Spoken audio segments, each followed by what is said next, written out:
नमस्कार। आज हम भारत के क्रिप्टो जगत की एक काफ़ी बड़ी घटना पर बात करने वाले हैं। कॉइन डीसीएक्स पर जो साइबर हमला हुआ है उसके बारे में हमारे पास जो जानकारी है उससे समझने की कोशिश करेंगे कि ये सब कैसे हुआ।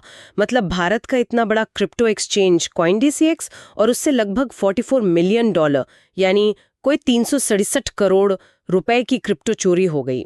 हम देखेंगे कि ये क्यों हुआ और इसका निवेशकों पर, हम सब पर क्या असर पड़ेगा।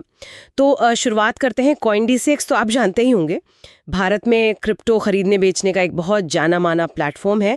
लाखों लोग इस पर भरोसा करते थे, खासकर कहते थे कि भाई सुरक्षा बहुत अच्छी है इनकी। लेकिन फिर 18 जुलाई 2025 को कंपनी ने खुद ही बताया कि उनके कुछ इंटरनल मतलब अंदरूनी ऑपरेशनल खातों में सेंध लग गई। जी, और यहाँ एक बात समझना जरूरी है।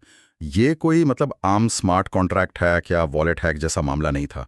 जो जानकारी सामने आई है वो ये बताती है कि ये हमला कंपनी की अपनी अंदरूनी सुरक्षा में किसी खामी की वजह से हुआ। अंदरूनी सुरक्षा में? हाँ, और ये पहलू सच कहूं तो ज्यादा चिंता की बात है, क्योंकि इससे ऐसा लगता है कि हमलावरों को शायद कंपनी के सिस्टम की मतलब अंदर की जानकारी थी। अच्छा, तो ये सिर्फ बाहर से किसी ने हैक कर लिया वैसा नहीं है, ये तो अंदरूनी सिस्टम से जुड़ा मामला है। ये वाकई सोचने वाली बात है। और जानकारी ये भी कहती है कि जो पैसा गया वो ग्राहकों का नहीं था, कंपनी का अपना पैसा था। हाँ बिल्कुल, जो रकम चोरी हुई वो ग्राहकों के फंड्स नहीं थे, बल्कि कंपनी के अपने ऑपरेशनल फंड्स थे। लेकिन जैसे ये घटना हुई, कॉइन डीसीएक्स ने कुछ कदम तो उठाए। क्या किया उन्होंने? सबसे पहले तो उन्होंने फौरन निकासी रोक दी, विड्रॉल्स बंद कर दिए ताकि और नुकसान ना हो। फिर जांच के लिए एक जानी मानी सिक्योरिटी फर्म है पेकशील्ड। हाँ, पेकशील्ड का नाम सुना है। जी, और साथ ही एफआईआर भी दर्ज कराई और साइबर क्राइम विभाग को भी इत्तला दी।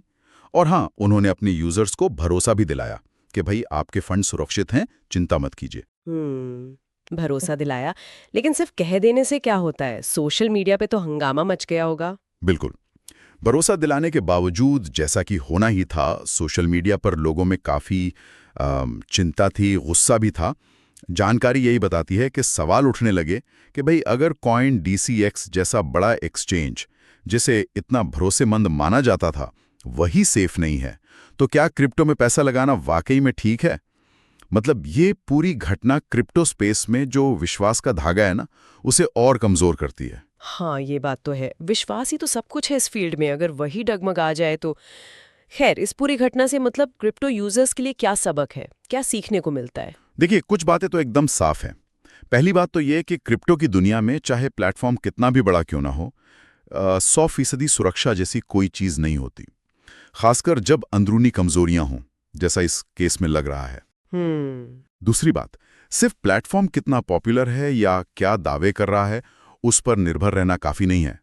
यूजर्स को भी अपनी जमा पूंजी की सुरक्षा के लिए, जैसे हार्ड वॉलेट्स होते हैं ना, उन विकल्पों पर भी सोचना चाहिए। हार्ड वॉलेट मतलब वो फिजिकल डिवाइस जो क्रिप्टो को ऑफलाइन रखते हैं? जी हाँ, बिल्कुल, जो आपकी कीज को इंटरनेट से दूर रखते हैं।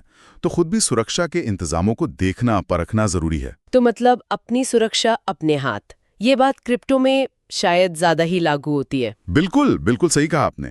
संक्षेप में कहें तो ये घटना एक बार फिर यही याद दिलाती है कि क्रिप्टो इकोसिस्टम में रिस्क तो है, हमेशा है, और ये सभी यूजर्स के लिए एक तरह का अलर्ट है कि भाई और ज्यादा सावधान रहो, जागरूक रहो। रेगुलेशन अपनी जगह है, बाहरी ऑडिट अपनी जगह, लेकिन कंपनी के अंदर का जो सुरक्षा कल्चर है वो शायद उतना मजबूत ना हो जितना बाहर से दिखता है। सही कहा।